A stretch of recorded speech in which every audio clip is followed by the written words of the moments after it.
নমস্কার বন্ধুরা, আমি সুস্মিতা বাংলা ক্যানভাস চ্যানেলে সকলকে স্বাগত জানাচ্ছি। আজ শেয়ার করব একটা ভীষণই সিম্পল রেসিপি যেটা সকলের বাড়িতে প্রায়শই হয়ে থাকে। আর এই গরমে বেশি ভাজা পোড়া বা বেশি মশলা দিয়ে রান্না কেউই পছন্দ করছে না, তাই জন্য আজকে একটা ভীষণই ইজি সিম্পল রেসিপি শো করব। সেটা হচ্ছে রুই মাছের ঝোল, সেটা আলু দিয়ে। প্রত্যেকটা বাঙালি বাড়িতেই হয়ে থাকে, কিন্তু আমার বাড়িতে আমি কিভাবে রান্না করছি সেটাই আজকে শেয়ার করব তোমাদের সকলের সাথে। তো চলুন দেখে নেওয়া যাক আজকের ভিডিওটা।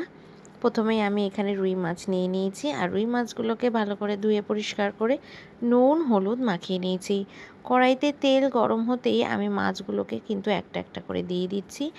আর মাছগুলো একটা সাইড ভাজা হয়ে গেলে কিন্তু আর একটা সাইড কড়া করে ভেজে নেব। প্রথমে মাছগুলো কিন্তু একদম সুন্দর একটা রং ধরে গেছে, আবার উল্টে পাল্টে আরেকটা দিক আমি মাছগুলোকে ভেজে নিলাম। এক লটের 3টে মাছ আমি ভেজে নিয়েছি, আবার আরেকটা লট আমি 3খানা আরও দিয়ে দিলাম। মাছ ভাজা হয়ে গেছে, পাত্রে তুলে নিয়েছি। মাছ ভাজার তেলেই এবার আমি দিয়ে দিলাম আলু। এরকম লম্বা লম্বা সরু সরু করে আলু কেটে নিয়েছি মাছের ঝোলে দেওয়ার মতো।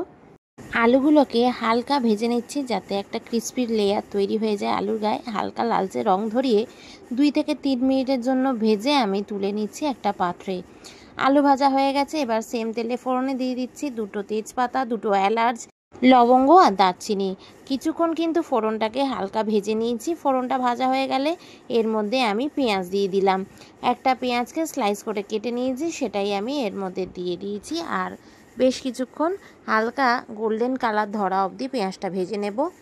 ওদিকে ভাজা হচ্ছে, এদিকে আমি একটা পেস্ট তৈরি করে নিচ্ছি। অর্ধেক টমেটো, অল্প পেঁয়াজ, 2টো কাঁচা লঙ্কা, কিছু কাজু বাদাম, অল্প 1/2 ইঞ্চি একটা আদা আমি ভালো করে জল দিয়ে বেটে নিয়েছি। এবার 2 থেকে 3 মিনিট খুব ভালো করে নাড়াচাড়া করে নিতে হবে, মশলাকে কষিয়ে নিতে হবে। এবার রেগুলারের মশলাগুলো দিয়ে দিলাম। 1 চামচ করে হলুদ গুঁড়ো, জিরে গুঁড়ো, ধনে গুঁড়ো, কাশ্মীরি লঙ্কার গুঁড়ো। খুব ভালো করে কিন্তু সময় নিয়ে কষিয়ে নিতে হবে যাতে আদা পেঁয়াজ টমেটোর কাঁচা গন্ধ চলে যায়। মশলা কষানোর সময় কিন্তু অল্প একটু জল দিয়ে কষাতে হবে যাতে করে কড়াইতে না লেগে যায়। এতে করে কিন্তু গুঁড়ো মশলাগুলো একদম পুড়ে যাবে না, কড়াইতেও লাগবে না, মশলাটা ভালো করে কষানো হয়। তাই চেষ্টা করবেন অলওয়েজ মশলা কষানোর সময় অল্প অল্প জল দিয়ে কষানোর। মশলা কষানো খুব ভালো হয়েছে, তেল রিলিজ করে গেছে। এবার ভেজে নেওয়া আলুটা দিয়ে দিয়েছি, আর সাথে অল্প নুনও দিয়েছি। ভালো করে মশলা কিন্তু আলুর সাথে কষানো হয়ে গেছে। খুব ভালো করে কষানো হয়েছে, তাতে করে কিন্তু রান্নার স্বাদ দারুণ হবে। এর মধ্যে এবার কিন্তু পরিমাণ মতো জল দিয়ে দিয়েছি। আমি কিন্তু এখানে গরম জল ব্যবহার করেছি ঝোলের জন্য। যেহেতু মাছের ঝোল বানাচ্ছি তাই জলের পরিমাণটা একটু বেশি দিয়েছি। আর ঝোল ফুটতে শুরু করলে একটা একটা করে মাছও দিয়ে দেব।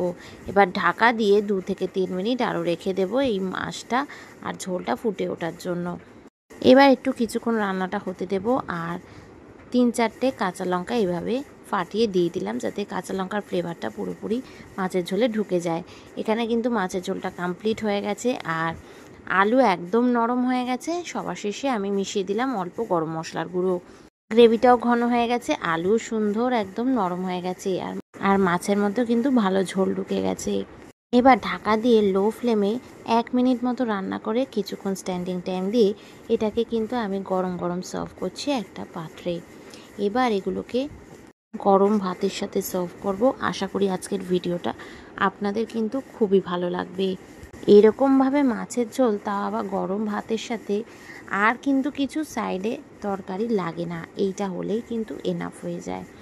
আর এই গরমের দিনে এরকম হালকা পাতলা রান্না খেতে আমাদের খুবই ভালো লাগে। আশা করি আজকের ভিডিওটা আপনাদের ভালো লাগবে। ভালো লাগলে অবশ্যই লাইক করবেন, চ্যানেলে নতুন বন্ধু হলে অবশ্যই সাবস্ক্রাইব করবেন, পাশে থাকা বেল আইকনটা অবশ্যই প্রেস করবেন নতুন ভিডিওর আপডেটসের জন্য। ভালো থাকবেন, টাটা।